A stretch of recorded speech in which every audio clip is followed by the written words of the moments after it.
Anda gak akan pernah menjadi orang tua yang dihargai kalau Anda sebelumnya tidak pernah jadi anak yang menghargai orang tua. Anda tidak akan pernah menjadi pemimpin yang dihargai kalau Anda tidak pernah menjadi pegawai yang menghargai pemimpin. Jadi jangan salahkan pegawaimu, jangan salahkan anakmu kenapa mereka tidak menghargaimu, karena engkau tidak menabur menghargai orang tuamu sebelumnya. Karena engkau tidak pernah menghargai pemimpinmu sebelumnya. Karena Anda hidup hari ini adalah hasil buah dari perbuatanmu di masa lalu. Jadi kalau engkau nanti suatu kali pengen jadi orang tua yang dihargai, hargai dulu orang tuamu hari ini.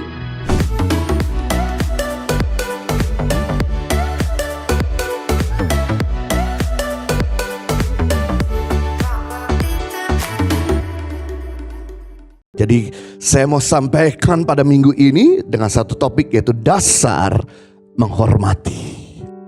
Hormat artinya adalah menghargai, sopan, memberi nilai lebih pada orang lain, menganggap orang lain lebih penting daripada diri sendiri. Hormat artinya mengagumkan, menghargai, memuliakan orang lain lebih daripada diri sendiri. Dan yang menarik, hormat adalah nilainya Tuhan. Tuhan sangat menghargai kita. Itu sebabnya Dia tidak pernah memandang sebelah mata akan setiap pribadi lepas pribadi di antara kita. Dia tidak pernah mengungkit masa lalu kita. Dia tidak pernah mengungkit dosa-dosa kita. Dia tidak pernah bahkan merendahkan salah seorang dari kita. Dia menghargai semua manusia. Mungkin Anda gak dihargai sama keluargamu, mungkin Anda gak dihargai sama pemimpinmu, mungkin Anda gak dihargai oleh temanmu. Saya beritahu, Tuhan menghargai Anda. Itu sebabnya Dia mengambil jalan yang tidak populer, di mana sebagai Allah Dia merendahkan diri, turun menjadi seorang manusia, dan kemudian Dia rela mati di atas kayu salib hanya untuk menebus saudara, agar saudara jangan binasa, melainkan beroleh hidup yang kekal.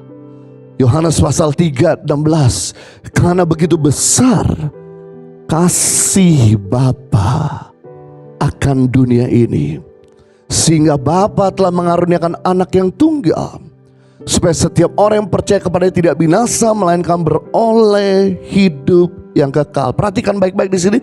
Karena begitu besar kasih Bapa, sehingga Bapa mengaruniakan anak yang tunggal, membuktikan Bapa memberikan value yang besar dalam hidup saudara. Mungkin Anda sebagai seorang ayah, mungkin Anda sebagai seorang ibu, nggak ada yang mau mengorbankan anak tunggal kita atau anak kandung kita sendiri, tapi Bapa rela mengorbankan anak yang tunggal supaya saudara diselamatkan. Dan bahkan yang menarik, Yesus sendiri bahkan memberikan penghargaan, nilai lebih kepada saudara, sehingga Dia rela berkorban, sehingga Dia rela mati, sehingga Dia rela binasa agar saudara jangan binasa. Membuktikan bahwa Dia sangat menghargai kita. Kalau Tuhan menghargai kita, kita pun wajib menghargai Tuhan. Kita pun wajib menghargai seorang kepada yang lain, tanpa memandang perbedaan agama, status sosial, suku.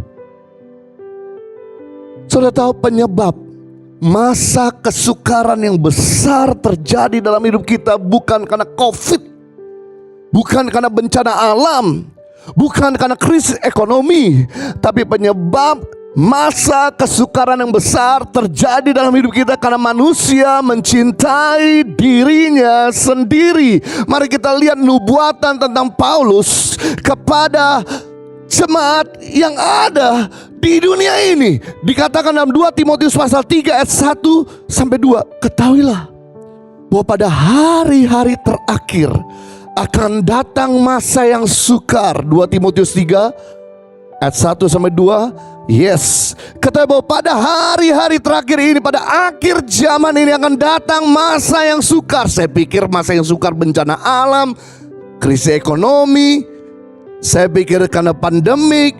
Ternyata tidak, karena manusia mencintai dirinya sendiri. Artinya apa? Selfish. Menjadi hamba uang artinya apa? Greedy. Mereka akan membuat artinya apa? Self-righteousness. Berikutnya, menyombongkan diri artinya apa? Self-appointed. Mereka akan memfitnah. Mereka akan memberontak terhadap orang tua, artinya self-independent. Tidak tahu berterima kasih, tidak peduli agama.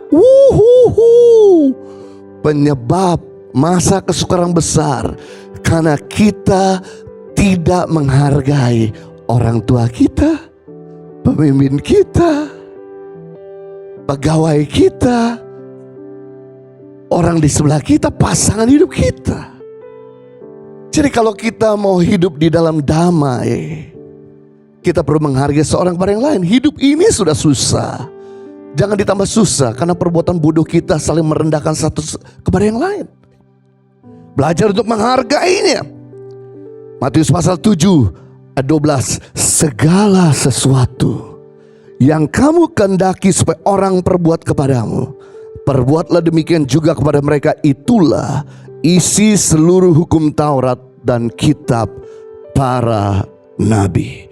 Matius 7 ayat 7 ini menarik sekali, gambarnya bisa ditampilkan. If you give respect, you get respect. Kalau Anda memberi hormat, Anda akan mendapatkan hormat. Karena ini sebuah circle, sebuah lingkaran yang berkesinambungan. Kalau Anda tidak pernah memberi hormat, Anda tidak akan pernah menerima hormat. If you give respect more, you get respect more. If you give respect less, you get respect less.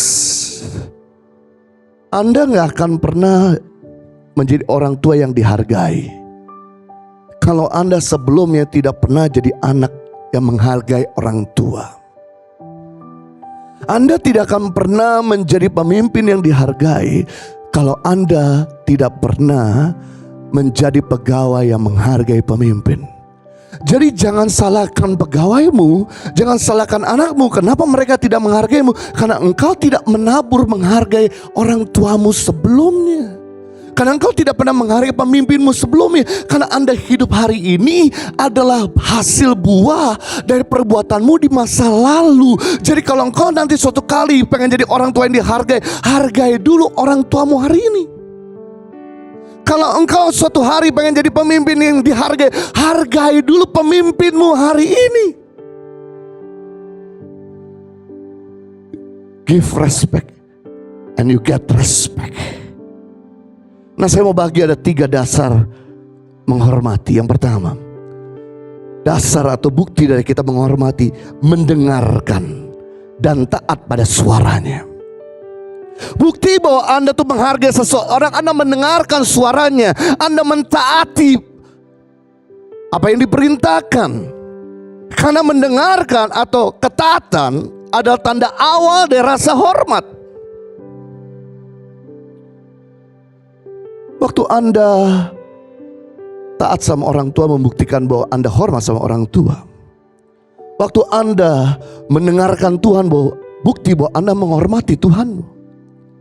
Waktu Anda tidak mendengarkan pemimpinmu, membuktikan bahwa Anda tidak menghormati pemimpinmu.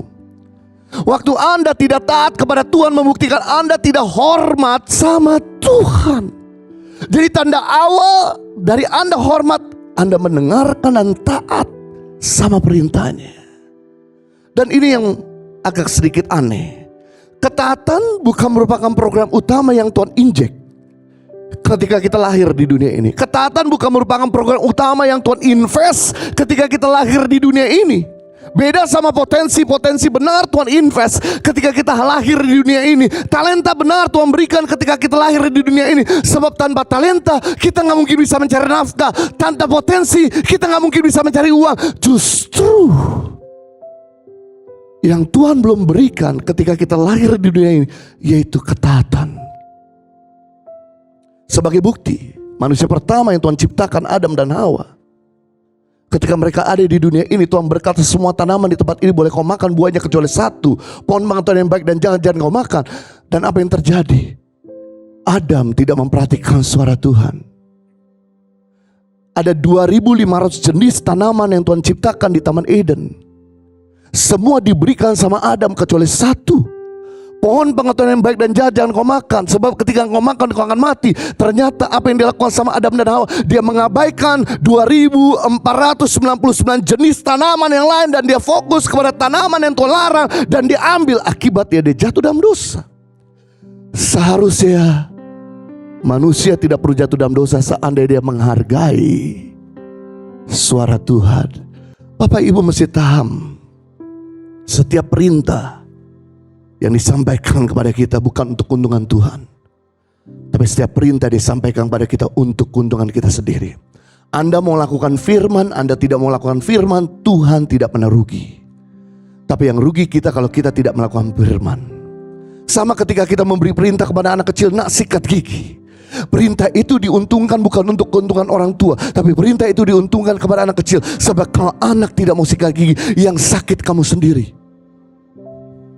Itu sebabnya kita perlu belajar respect. Saudara, saya beritahu, Tuhan memberikan kepada kita kehendak bebas untuk kau memilih, untuk kau mengambil keputusan, untuk kau mau melakukan atau tidak melakukannya. Saya beritahu sama saudara, Tuhan itu menciptakan kita saking Dia menghargai kita. Dia memberikan pada kita kehendak bebas. Dia menciptakan kita bukan seperti robot yang terkekang, terprogram, yang harus dipaksakan. Dia memberikan pada kita kehendak bebas. Itu sebabnya Dia sangat menghargai keputusan kita.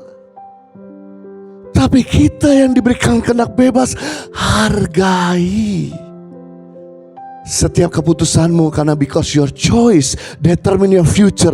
Keputusanmu akan menentukan masa depanmu. Kau hidup hari ini adalah hasil rangkaian dari perbuatanmu di masa lalu.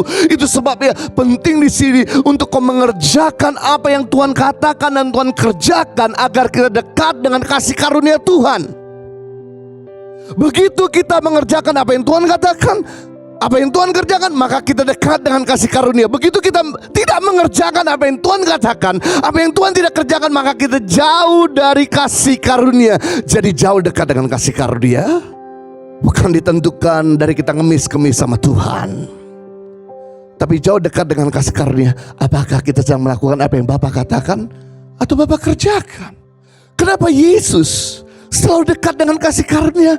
Karena Yesus berkata gini, makananku adalah melakukan kehendak Bapa dan menyelesaikannya. Karena Yesus mengerjakan apa yang Bapa katakan, Bapa kerjakan. Makanya apa yang Yesus kerjakan tidak pernah gagal. Apa yang Yesus ajarkan selalu penuh inspiratif. Apa yang Yesus doakan selalu terjadi. Ada 3 fungsi kasih karunia Bapak Ibu. Yang pertama, fungsi kasih karunia itu mempermudah. Katakan mempermudah. Kesulitan-kesulitan yang kita hadapi mau dipermudah oleh Tuhan. Mari kerjakanlah apa yang Tuhan katakan dan Tuhan kerjakan.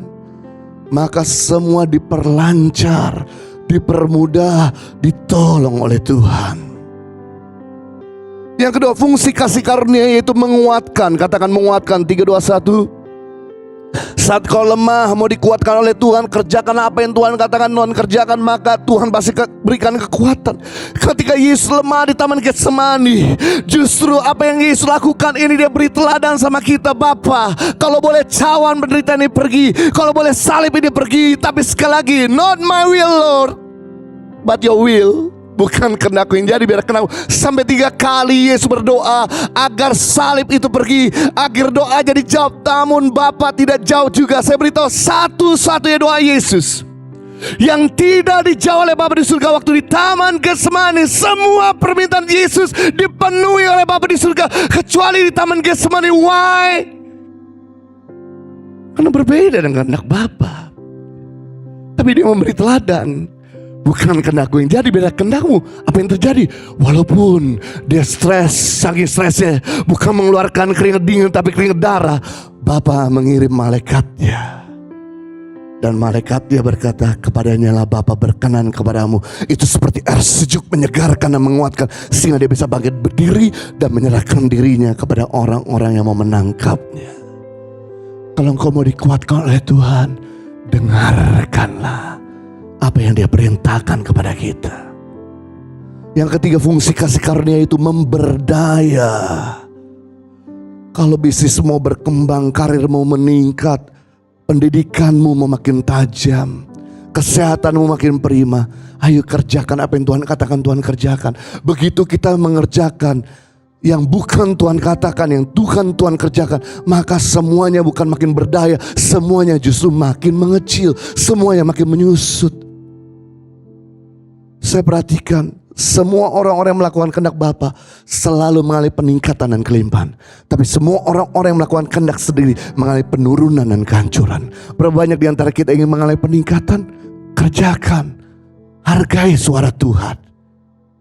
Saudara tahu ada kesalahan yang Musa pernah lakukan. Satu, tidak menghargai suara Tuhan. Karena Musa tidak menghargai suara Tuhan, Musa merasa menyesal seumur hidupnya. Karena dia tidak diizinkan masuk tanah perjanjian.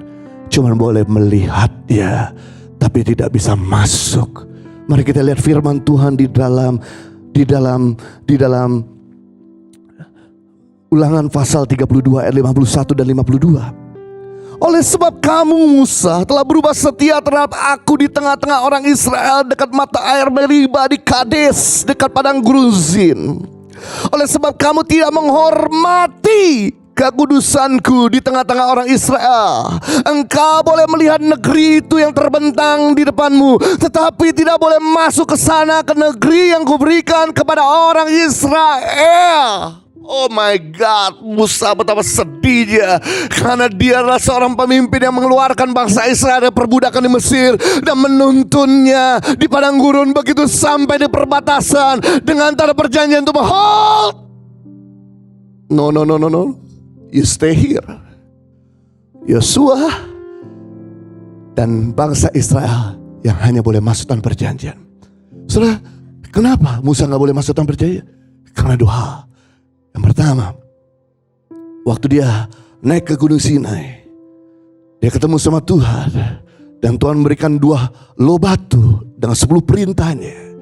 Kemudian Musa pegang 2 tablet tersebut, dan sampai di bawah dia melihat bangsa Israel sedang menyembah berhala. Dia lempar tablet dari Tuhan kepada lembu emas yang dibangun oleh orang-orang Israel sampai pecah. Dia mau show off apa yang Tuhan bangun dihancurkan oleh tangan Musa. Bagi Tuhan, it's okay, I forgive you, saya ampuni kamu.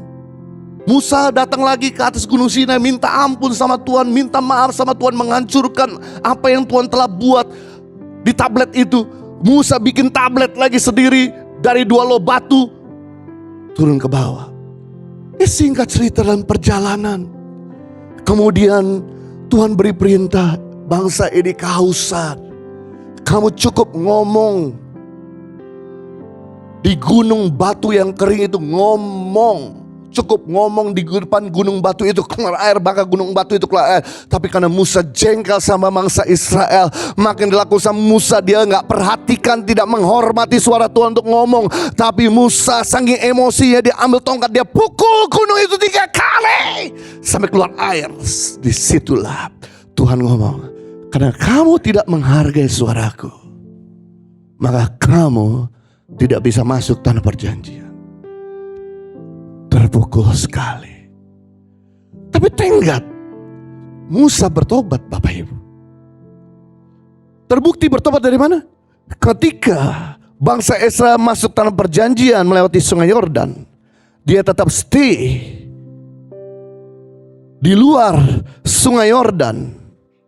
Seandainya waktu itu Musa tidak menghargai suara Tuhan lagi dan ikut bangsa Israel masuk dalam perjanjian, maka ada pedang bisa membunuh Musa. Tapi karena Musa menghargai suara Tuhan dan dia bertobat dari pengalamannya, dia tetap stay di gunung Nebo. Hanya cuma lihat bangsa Israel masuk dalam perjanjian dengan menangis, dia sedih. Akhirnya Tuhan menguburkan dia di gunung itu. 15 abad kemudian, pada waktu Yesus sedang mau berdoa di atas gunung yang tinggi di tanah perjanjian, dia bawa Petrus, Yakobus dan Yohanes di gunung Tabor di Israel. Disitulah Musa turun bersama dengan Elia di tanah perjanjian. Wow, bukti ketaatan ternyata menggenapi rencana Tuhan. Mungkin kita belum menggenapi rencana Tuhan hari-hari ini, tapi begitu engkau bertobat dan menghargai suara Tuhan, saya percaya suatu hari nanti Tuhan akan menggenapi rencananya dalam hidup kita. Yang percaya beri tepuk tangan yang meriah buat Raja kita. Yang kedua, dasar menghormati yaitu tidak ngomongin orang lain dan tidak merendahkan orang. Tidak memandang sebelah mata orang lain. Tuhan itu mengasihi semua agama, Tuhan mengasihi semua suku, Tuhan mengasihi semua kaum bahasa. Buktinya dia beri matahari buat pendosa, dia beri hujan buat penjahat. Buktinya dia mengasihi orang kulit putih, dia mengasihi orang kulit tidak putih, dia mengasihi orang rambut lurus, dia mengasihi juga orang rambut keriting. Bahkan dia juga mengasihi orang yang tidak punya rambut. Jadi jangan panik, saudara gak punya rambut, Tuhan tetap sayang sama saudara. Kalau Tuhan tidak berikan hujan dan matahari, tidak ada yang hidup di planet ini. Harusnya kasih yang sama kita berlakukan kepada orang-orang sekitar kita, untuk kita bisa menghargai semua orang yang berbeda status sosial. Jangan pernah memandang sebelah mata. Ini adalah ilmu bisnis. Jangan pernah memandang sebelah mata ketika ada orang datang sama engkau dengan baju comang-camping, dengan sendal jepit. Saudara tahu kekristenan pernah kehilangan momentum besar di India. Harusnya India menjadi salah satu negara yang percaya Yesus. Namun karena waktu itu ada Mahatma Gandhi, dia datang ke gereja dengan pakai sarung dan sendal jepit. Ketika dia mau masuk ke gereja, maka Asir berkata, stop. Mau kamu kemana? Mahatma Gandhi berkata, I want to go to the church. Saya pengen beribadah. Oh, minta maaf Pak. Semua orang di gereja pakai sepatu, Bapak pakai sendal. Bolehkah Bapak pulang dulu sebentar, ganti sepatu dan masuk ke gereja? Mahatma Gandhi berkata begini, aku suka dengan pengajarannya Kristus, aku suka dengan Alkitabmu, tapi aku gak suka dengan perbuatanmu. Kalau orang Kristen model begini membeda-bedakan, maka saya tidak akan pernah mau masuk jadi orang Kristen. Ketika dia diperkenalkan agama Hindu, dia terbuka hatinya dan dia bawa 2/3 India untuk masuk Hindu. Sekarang India menjadi agama Hindu terbesar di dunia. Why? Karena orang Kristen suka membeda-bedakan. Hidup Yesus menarik sekali Bapak Ibu. 2 tahun pertama dia ada di kandang domba. Dia lahir di Bethlehem. 4 tahun berikutnya dia ada di Mesir karena menghindar dari Herodes yang mau membunuhnya. 24 tahun dia ada di Nazaret. Apa yang dilakukan di Nazaret 24 tahun? Dia mengabdi sebagai seorang anak muda untuk ngurus keluarganya. Karena ayahnya sudah tua, sudah kurang berdaya, maka Yesus yang harus ngurus bisnis orang tuanya. Sudah tahu bisnis orang tua Yesus? Tukang kayu. Saya kasih tahu sama saudara, semua rumah di tanah perjanjian di Israel terbuat dari batu. Nggak ada yang dari kayu. Pekerjaan tukang kayu kurang laku, kurang high demand. Harusnya Yusuf jangan jadi tukang kayu, tukang batu lebih laku. Karena rumah di sana nggak ada yang terbuat dari kayu. Hanya cuman mebel, hanya cuman perabotan yang dibuat dari kayu. Tapi Yesus menghargai sampai Yusuf mati pun dia ngurus bisnis orang tuanya. Dia bantu ibunya 24 years. Wow. Setelah itu usia 30 tahun dia mengambil waktu di daerah Galilea bersama dengan orang-orang berdosa, bersama dengan orang-orang yang sakit, bersama dengan orang-orang yang membutuhkan. Baru 6 bulan berikutnya dia pergi ke Yerusalem untuk mengenapi rencana Allah. Tapi tahukah 2/3 mujizat yang Yesus lakukan, dia lakukan di daerah Galilea.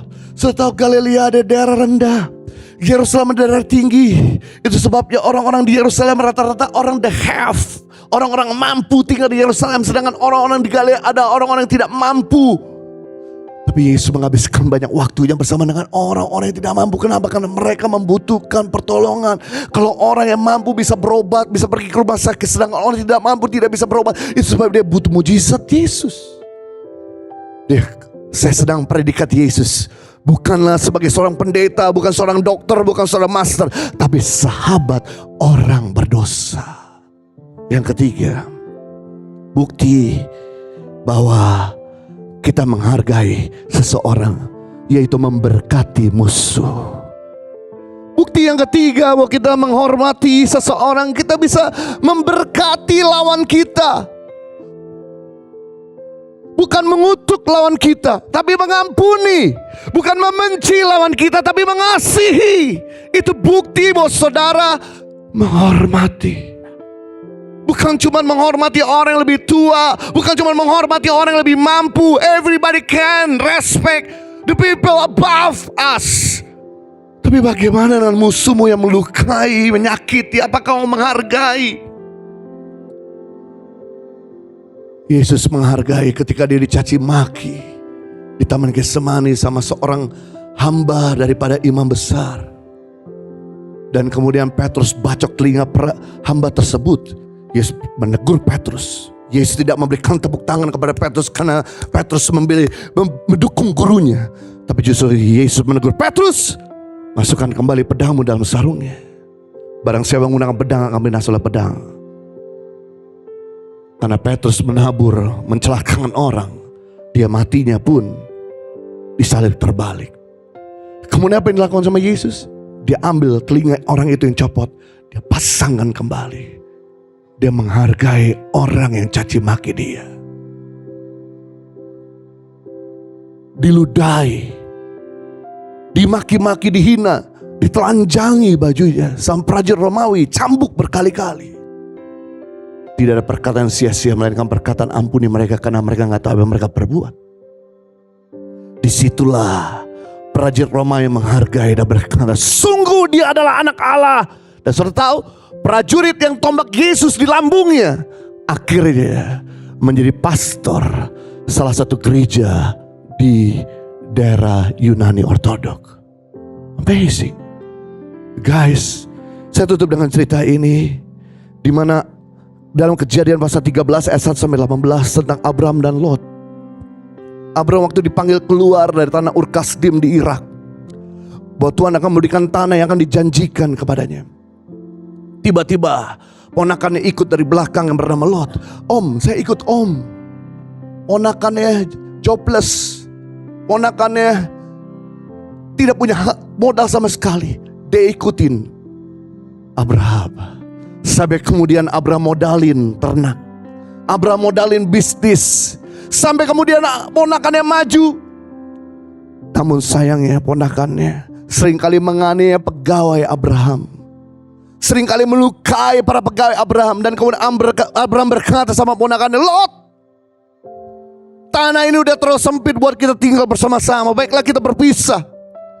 Dan waktu kita berpisah, kamu gak akan mungkin kekurangan. Sekarang kamu ini sudah sangat diberkati. Abraham menghargai ponakannya. Harusnya Abraham yang lebih tua yang memberikan modal, dia bisa mengambil dulu keputusan pertama. Dan dia berkata kepada ponakannya, Lot, kalau kamu ke utara, saya ke selatan. Kalau kamu ke barat, saya ke timur. Lot, kamu pilih dulu. Wow, amazing. Abraham yang memberkati, modalin ponakannya, tapi Abraham memberi kesempatan untuk ponakannya memilih dulu. Bapak Ibu mesti mengerti bahwa pilihan pertama adalah pilihan terbaik. Kalau Anda sedang makan di restoran Chinese dan kemudian ada potongan-potongan ayam, pasti Anda selamatkan yang Anda suka. Patas dulu, dada dulu. Nggak mungkin Anda selamatin leher ayam dulu. Atau Anda pergi ke pasar, pasti Anda cari pilih ikan yang segar-segar dulu. Nggak mungkin cari ikan yang busuk. Abraham menghargai musuhnya, ponakan yang lebih muda yang gak tahu diri ini. Kau pilih dulu, Lot. Lot lihat ke kanan kota Sodom dan Gomora, dia lihat ke kiri gurun pasir. Harusnya Lot ini tahu diri, udah lebih muda, udah dimodalin, udah dibantu sama omnya. Harusnya dia ngomong gini, no om, karena saya udah diberkati sama om, harusnya om dulu yang pilih, jangan saya dulu pilih, om dulu utamakan apa yang mau dibeli, diambil kanan dulu, kiri dulu. Tapi dia anak gak tahu diri, dia lihat kiri gurun pasir, dia lihat kanan kota sudah mengurang. Baik, aku mau ambil tuh kota. Dan kemudian Abraham, silakan Abraham. Abraham berbesar hati, memberikan kesempatan untuk ponakan yang jahat ini, yang greedy ini untuk ambil dulu. Dia pergi ke kota Sodom dan Gomora. Abraham ambil yang second best, gurun pasir. Abraham bersama dengan keluarganya, bersama dengan ternak dan para pegawai pergi menuju gurun pasir. Tuhan berteriak dari surga. Bukan Abraham yang minta, tapi Tuhan berteriak dari surga, Abraham, karena engkau berbesar hati, karena engkau murah hati, karena engkau menghargai musuhmu, maka sejauh matamu memandang, aku akan berikan negeri ini menjadi negeri yang berlimpah dengan susu dan madu. Abraham menangis, oh God. Dan betul sampai hari ini, tanah yang diambil sama Abraham, gurun pasir berubah menjadi susu dan madu.